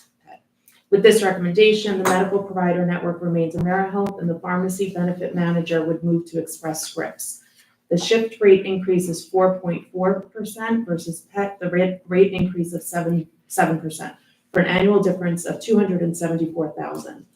The proposed shift increase of 4% is less than the budgeted amount of 8%, resulting in savings for the district. The recommendation for dental coverage is to renew the fully insured coverage with Verizon for an increase of 6.9%. This is a more competitive offer than received from MetLife and Delta. Second, we discussed the budget update. State aid of $2.7 million has been received, which is an increase of $355,000. Preschool is fully funded at $3.3 million, and this is planned to support 14 classes in September, increased from 7 classes currently. Banked cap in the amount of $466,000 is available, which can assist with future funding needs.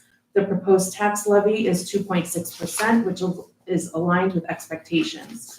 Overall, the district is financially sound and on track to meet the April 30th budget endorsement date. Number 3, the Finance Committee will coordinate with the Green Committee to jointly review the proposed solar expansion in preparation for awarding the project in mid-April. The school district has developed a corrective action plan in order to meet revenue thresholds required by the state related to semi-participation. The YMCA before and after care agreement is set to expire in June 2024. Nominal rate increases are suggested, which would be incurred by program participants. The bill list was made available for review, which included budget, preschool funding, semi-YMCA contract, and ESEA grant amendment. We set our next meeting for April 10th at 8:30 a.m. and May 10th at 8:30. Tentative topics: solar proposal, scoring, final budget, capital project, security, substitutes, benefits waiting period. Thank you, Mrs. Lang. Can we get a roll call, please? Oh. Any questions about finance? No. Okay. Can we get a roll call? Mrs. DePinto. Yes, but abstain from check number 063752.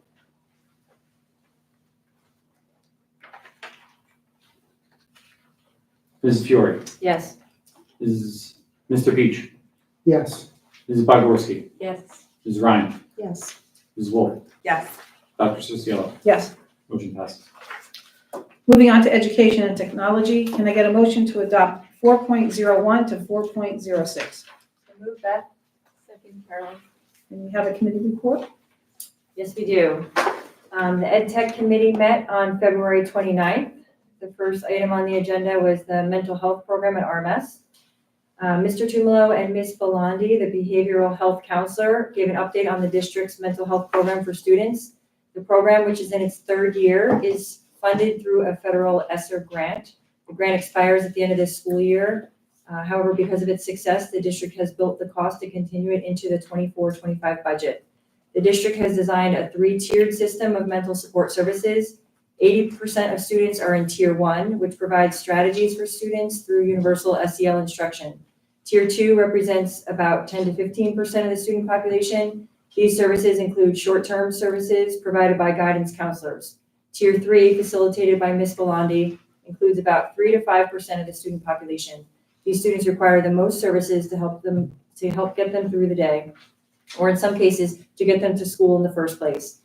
Ms. Belandi reported that she is helping students address anxiety, depression, self-regulation, peer relationship issues, and suicidal ideation.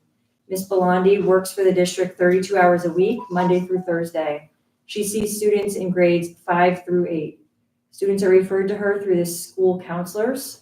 Parental permission is required to receive services, and parents are continually involved in the services that their student receives. Success of this program is measured with pre and post assessments based on things like attendance, overall mood, parent feedback, and discipline referrals. These indicators vary by student. In addition to services for students, Ms. Belandi also facilitates staff education through staff facility meetings, as well as classroom strategies for individual students. The next item we discussed was curriculum department tentative budget priorities. Dr. Brown recommended the purchase of several new curricular materials for her department. The reading program K2 was introduced in last month's meeting, but Dr. Brown touched on it briefly just to answer any questions. Next, the committee discussed new Spanish textbooks entitled Auténtico Spanish Textbook from Savas Learning Company. This is for grades 6 through 8.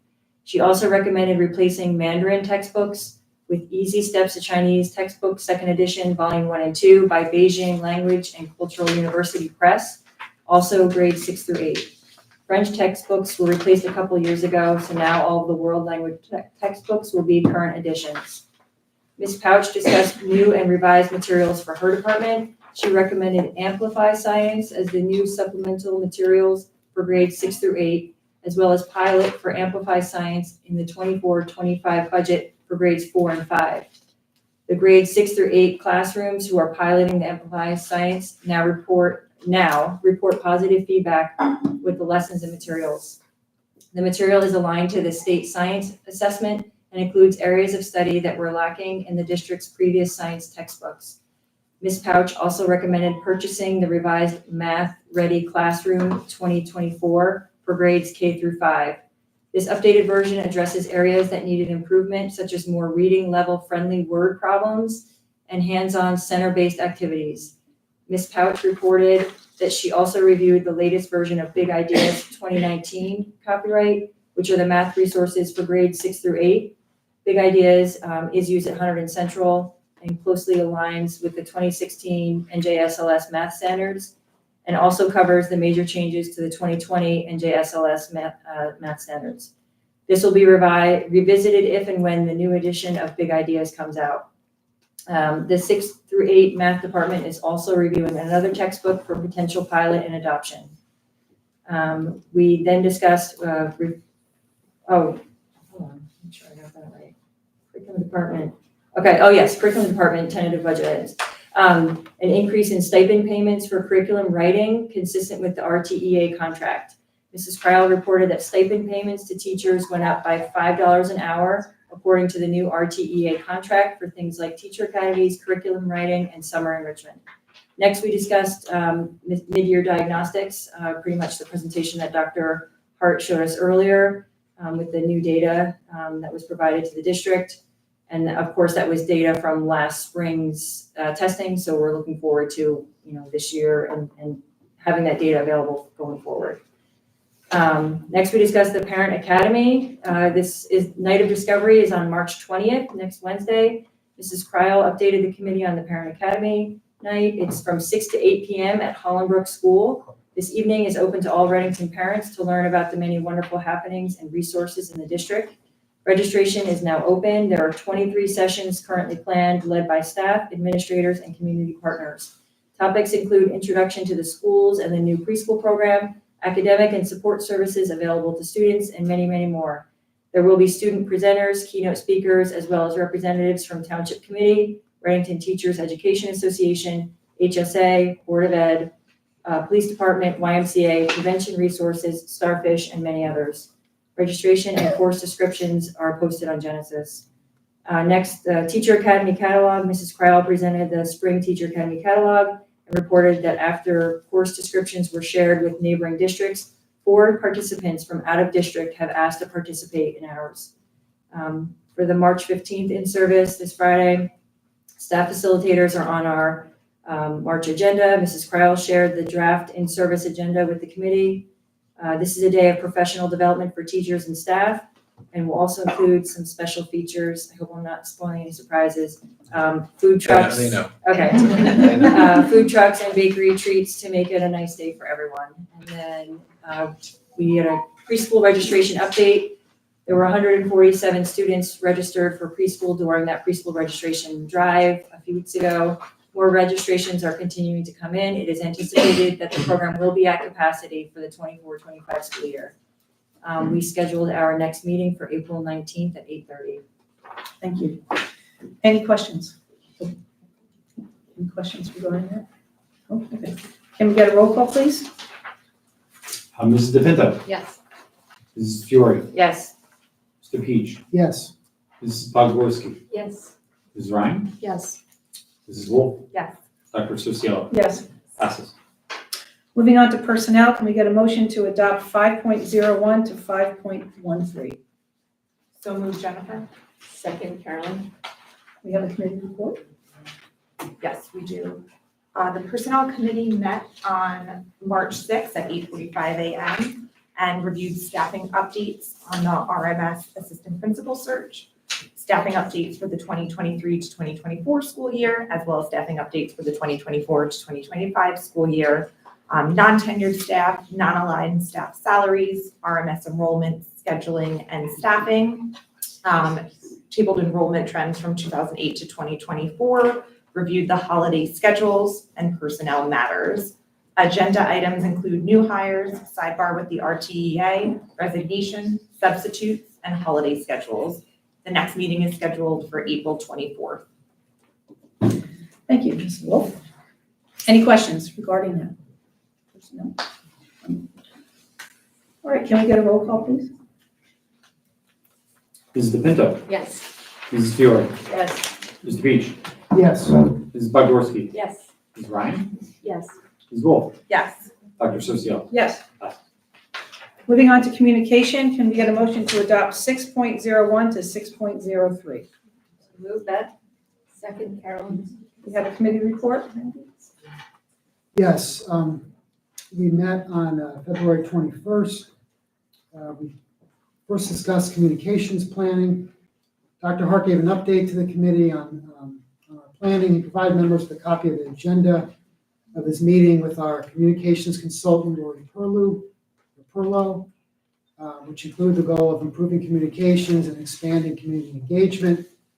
And also include discussion of how to better advertise board meetings, conduct targeted mailing, and improve district communications. We discussed 2 options presented by the consultant for data gathering. One option is to launch a formal, what's called a scope survey used by many districts, which gives extensive qualitative data and also compares to national norms. And we're getting a sample report of what we would get with this survey. However, the scope proposal would have a cost of between $2,000 and $3,000.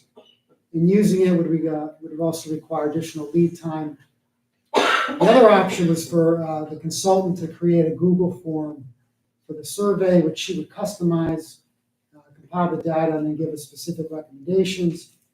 And our consultant included that this work would then be included within her consulting fee.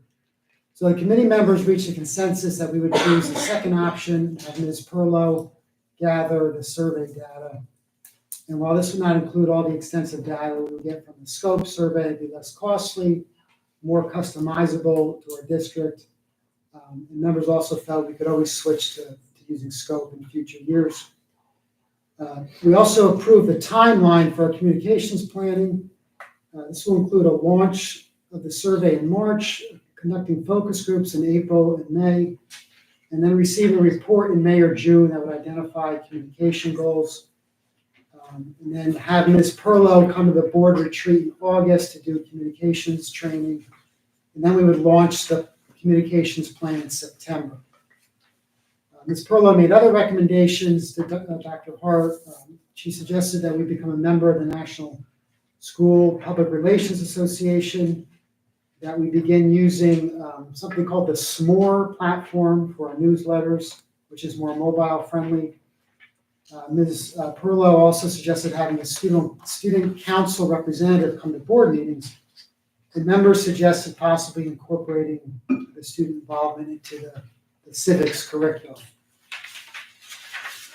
Next, we discuss the calendars. First, we discussed the calendar for next year, 2024, 2025. This calendar, there's a need for an additional snow contingency day. Currently, it has only 2. We need an extra one. Dr. Hart had spoken to the teachers to determine if they would agree to return in late August for their 2 professional development days, which will allow students to return on September 3rd. However, teachers raised the concern that they'd already had plans for the summer and for August. Therefore, Dr. Hart's recommendation was to bring teachers back on September 3rd and 4th, with students returning on the 5th. And then we would make Martin Luther King Day an additional snow give-back day if we end up needing it. It was explained that the benefit to using Martin Luther King's Day is that it's, unlike President's Day, it's not a holiday for 12-month staff members who have to report that day anyway. And if more snow give-back days are needed after Martin Luther King Day, we would then use President's Day and then followed by the Friday of spring break. And Dr. Hart's going to note the order of the contingency days on the calendar. We then discussed the calendar for 2025, 2026. Now, this calendar would have teachers coming back in August, on August 27th and 28th, and then students returning on September 2nd. And then we would, Martin Luther King Day would then be a holiday again, and the snow contingency days would be on March 16th, and then May 26th, followed by the virtual day. And Dr. Hart proposed approving that calendar now, 2025, 2026, along with 2024, 2025, so that teachers know well in advance that they're going to come back in August of 2025. And it was also noted that the August return of the teachers that year will require what's called a sidebar negotiation with the union. And then we discussed the school calendar for the remaining of this year. And the issue here is we need one additional snow contingency day. We've already had snow days on December 18th, January 16th, and February 13th, but we only have 2 snow makeup days. So we need an extra day. One option is to add a day onto the school year. That would make the last day June 21st instead of June 20th. Another options would be to use the Friday of spring break, or to bring students back in for a half day on March 15th, which is now teacher professional development day. In the committee, after discussing it, we reached the consensus that there's really no ideal option, but the best would be to just add a day on the school year, making the school year end on June 21st. Now, the 8th grade graduation ceremony will still take place on June 20th.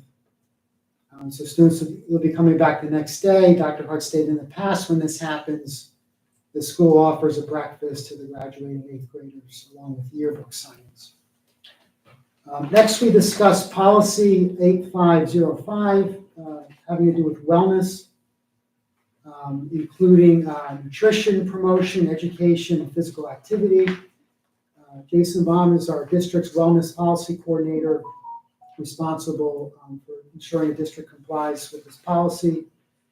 Dr. Hart, I had some language to the policy based on feedback from the Green Committee. Ms. Fiore asked for the opportunity to bring the policy back to the Green Committee, make sure every item has been included. And so we agreed that no action will be taken now. And the policy will be brought back at our next meeting. Next, we discuss policy 2423, having to do with bilingual education. This is related to English as a second language, which is part of the district's comprehensive equity plan. Here, the revisions are because of updates to the administrative code relating to definitions, identification of children who need ESL, and the organization of programs. Dr. Hart noted that both Mr. Tumalo and Ms. Beagle had reviewed the policies and were both comfortable with them. And we've already begun implementing some of the changes. Dr. Hart also noted that our district is also well ahead of the curve on the new ESL requirements for preschoolers, as we have already hired a preschool family engagement specialist who has both ESL and special ed certificates. And lastly, we discussed policy 2431.4, and this has to do with the prevention and treatment of sports-related concussions and head injuries. Dr. Hart noted that Ms. Beagle had reviewed this policy as well, along with the school nurses and the guidelines from our school physician. And the changes are due to a new statute, as well as a model policy from the Department of Education. And the policy therefore aligns more closely with the model policy, which is based on CDC recommendations. No new items on advocacy. On the agenda tonight are the school calendar approvals and policies 2423 and 2341.4. And we scheduled our next meeting for March 26th. I have to make shorter minutes. Thank you, Mr. Peach. Any questions regarding those minutes? Can we get a roll call, please? Ms. DePinto, Yes. Mrs. Fiore, Yes. Ms. Menzer, Mr. Beach, Yes. Ms. Bogorski, Yes. Mrs. Ryan, Yes. Ms. Wolf, Yes. Dr. Sucio. Yes. Passes. Okay, moving on to unfinished business. The board tour dates, I know that they've started. Yeah, we had one on March 11th at RMS and White House and visited one of the preschool providers, so thank you for everybody who attended. Hopefully you can make it March 21st at Hollenbrook and Three Bridges, so if anybody wants to come to Hollenbrook or Three Bridges, feel free, even if you just email me the day before, the morning of, you're all welcome to come. They went really well. That's my report for that.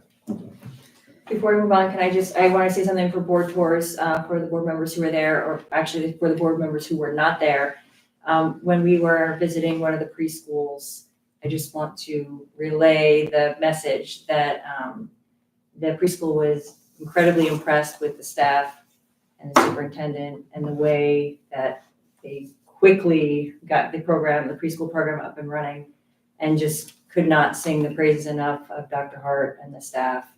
And I just wanted everyone to hear that, because it felt great hearing it just for the few of us who were there, but just really wanted to pass that on for everyone to hear also.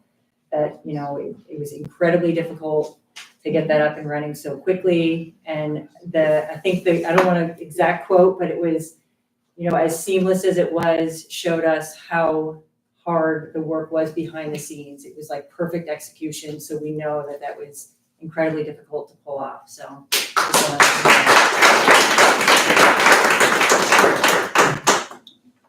That's very nice. Thank you.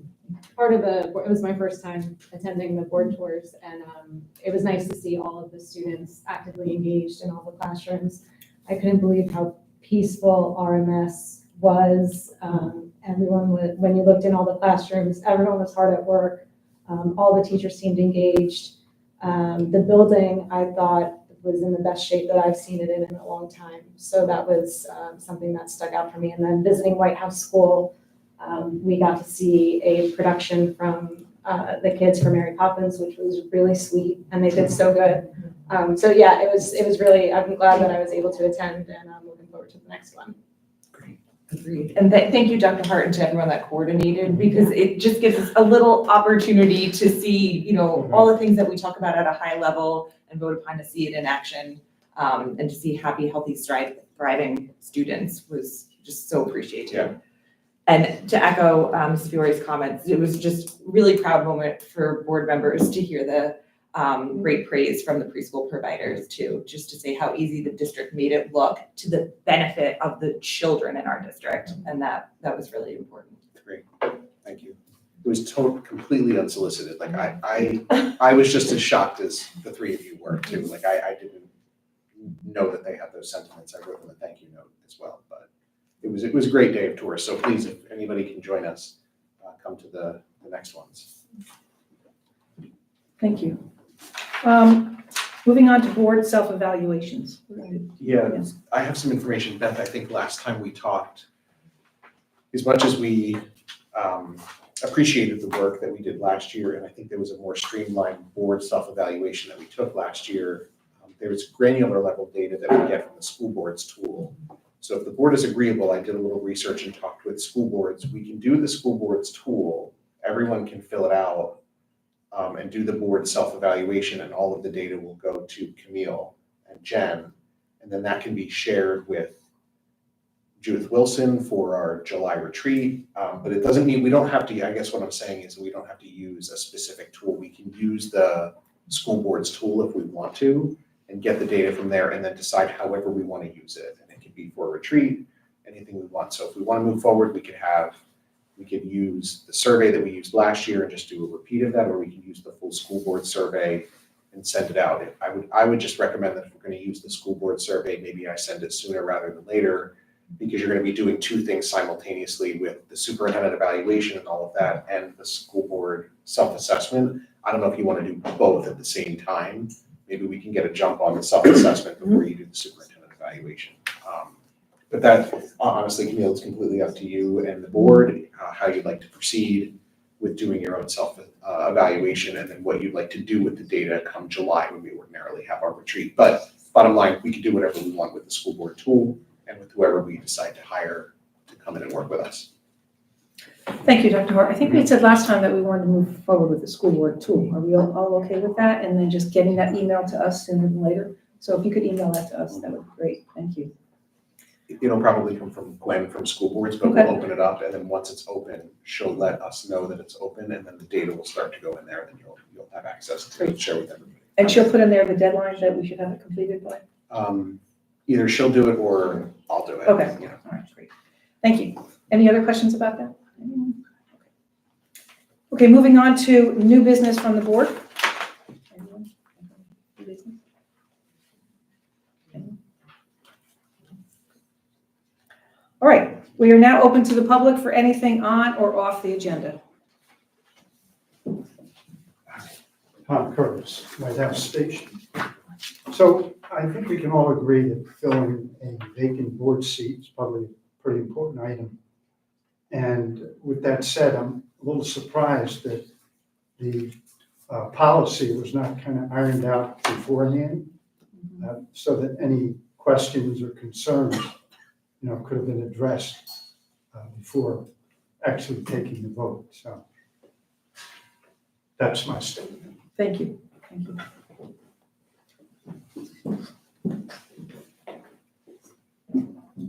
Hi, Carol Hampel. First, I want to thank the board for their dedication and their community service. It's a lot of work being on the board, and obviously this is one of those times that it's stressful. And I want to thank all of the members that came out, threw their hat in the ring to be appointed. They're all members of our community, and everybody deserves respect. And I just want to thank all of them, and I hope that they all run for election in July. The only other comment that I have is there's great training that school boards does. It's done by the NJSBA representatives. Malcolm is great. It's Robert's Rules of Order, and they talk about things like when you need a full majority, when you need the special majority, or when it's just the majority of those present. There are a lot of scenarios, so you can take that class. There's also the attorney of the day that can answer, they'll answer the legal questions as far as what comes what is required, such as, you know, how many votes that you need. So it's not just that it's like a practice by our policy, it's mandated by the state, it's their rules. So you can call up, if you call up the attorney of the day, they'll tell you the laws. They won't give you advice for how to do your school, but they'll give you, they'll tell you the laws. So there's that too, if you ever need it. Thank you. Thank you, Mrs. Sample. Anyone else? Okay. I'm going to read the second one. So, can I get a motion to move to executive session in accordance with the Sunshine Law to discuss the board member vacancy and the RTAA negotiations for approximately 30 minutes, at which time the board expects to return to public session where action may be taken. The matters discussed will be made public if and when the circumstances requiring confidentiality no longer exist. However, it is not presently known when such circumstances will exist. So move that. Second, Jen. Can we get a roll call, please? Mrs. DePinto, Yes. Mrs. Fiore, Yes. Mr. Beach, Yes. Ms. Bogorski, Yes. Mrs. Ryan, Yes. Ms. Wolf, Yes. Dr. Seussio, Yes. passes. Okay.